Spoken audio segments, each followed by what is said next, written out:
Hello there everyone, today's video is all about VAT and dilapidation payments. So pay attention if you are either a landlord or you're a tenant, you're renting from a landlord, because this is quite a common occurrence. Specifically, it's what happens at the end of a lease. If you've got a normal repairing lease and you're the tenant, you've got to make good the state of the property when you hand back the keys. And it's all about the costs of making good those repairs, specifically the VAT element thereon. So let's take a look. So yes, we're talking about repairing leases. Now, HMRC has had a long-standing opinion for many years that basically the costs incurred. So when you get charged as the tenant, let's say the landlord calls in the builders or the repairmen, and the landlord or the builder sends an invoice in, and the tenant has to pay that to fix the property, get it back into a state that it was when they took on the lease, then there should be no VAT added to that invoice. So if you're the tenant, you shouldn't have to be hit with an invoice plus VAT, because these dilapidation payments are deemed to be outside the scope of VAT. And that was the norm for many, many years. That was the perceived wisdom of HMRC. They said, look, dilapidation payments outside the scope of VAT. Now then, what changed? What changed a few years ago was there was a couple of cases heard in the European Union courts. So the Court of Justice of the European Union, the CJEU, which is where all the VAT rules basically stem from. So remember, the UK VAT is, for all intents and purposes, it was a branch of the EU law. It was one of the conditions that we joined the EU in 1973, that we had to adopt VAT. And most of the VAT laws in this country derive from European-wide laws, and we have certain exemptions from certain things, but we've had to go to Europe to get permission to change our specific VAT rules for whatever it is outside the norm of the European way, the European laws that VAT is centered on. So a couple of court cases in the European Union, which then filtered through to the UK, and the UK had to follow these. And basically what the European judges said was, in the case of dilapidation payments, when you have a termination of a contract, a termination of your lease agreement, it was decided in these two VAT cases that the VAT treatment of those dilapidation payments should mirror the underlying supply that had taken place.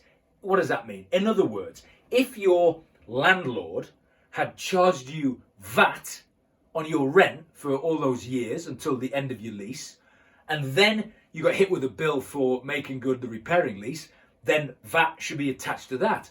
If, on the other hand, for all those years, the rental amounts that you paid, the rental invoices, were not subject to VAT because the building wasn't opted to tax or whatever, so you hadn't suffered any VAT that you could have probably claimed back anyway, hopefully, but regardless, if no VAT was ever charged, then the European court guys said, look, therefore, at the back end, when it comes to making good on these repairs, no VAT should be charged on that bill either. Right, okay, so that was then the law in the UK, because we had to follow the European decision. But then, of course, we had Brexit. Now, it's always been quite interesting. I've always wondered what would happen to the world of VAT in the UK, specifically following Brexit, because like I said at the foot of the video, VAT is a European thing. It was a requirement of us joining Europe. Now we're no longer in Europe. Technically, we don't even need to charge VAT. Now, the UK government is not all of a sudden going to say,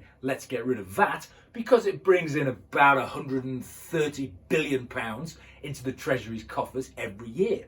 But what we are free to do is make up any VAT rules that we choose now without being beholden to Europe. So I've always been interested for the last few years exactly what we're going to do with the VAT in this country in terms of changing it and tweaking it, now that we don't have to go cap in hand to Europe and ask their permission before we change anything to do with VAT. And this is one of the things that we've done. HMRC have said, look, notwithstanding the fact the European judges said that the VAT on dilapidation payments has to mirror whatever went before it in terms of VAT charged or not on the rents. HMRC just come out and said, listen, we're going to go back to how we always thought it was for decades, the dilapidation payments, VAT thereon, outside the scope of VAT. So we're back to the sort of the deemed status quo for many decades before we had that recent European court case, or two cases. So what does it mean? And since 2022, if the landlord has asked the tenant to pay a builder's invoice, typically repairing lease. So let's say the landlord's got a builder in and said, look, just pass it on to the tenant because we've got in the lease, they've got to make good the dilapidation payments. If you're the tenant and you're hit with this bill from the builder on behalf of the landlord and it's got VAT, don't pay the VAT. That's the first thing. Legally, you don't have to pay it, right? So the invoice should not have any VAT. Secondly, what if the invoice is not from the builder, but it's just straight from the landlord? So in other words, the builder's invoiced the landlord and the landlord has invoiced the tenant before they leave. So again, if you're the tenant and you get a invoice from your landlord for dilapidation work done plus VAT, don't pay the VAT. You don't have to. I mean, you should tell him to change the invoice and get a VAT-only credit note. But again, you don't have to pay the VAT because it's outside the scope. So don't pay it. Ask, and if you've already, here's the thing, if you've already paid it, right, you can ask the landlord for a refund if you've already suffered that VAT. So just an overview there on where we are with VAT and dilapidation payments. For years in the UK, we treat them as being outside of the scope. Then there was a European court decision which said, no, that's not necessarily correct. It has to mirror whatever the VAT was charged on the rents. And now, following Brexit, we're back to how we always thought it was, where it's outside the scope. So, relevant if you are either a landlord or a tenant. If you like this video, please do subscribe. And as always, I'll see you soon.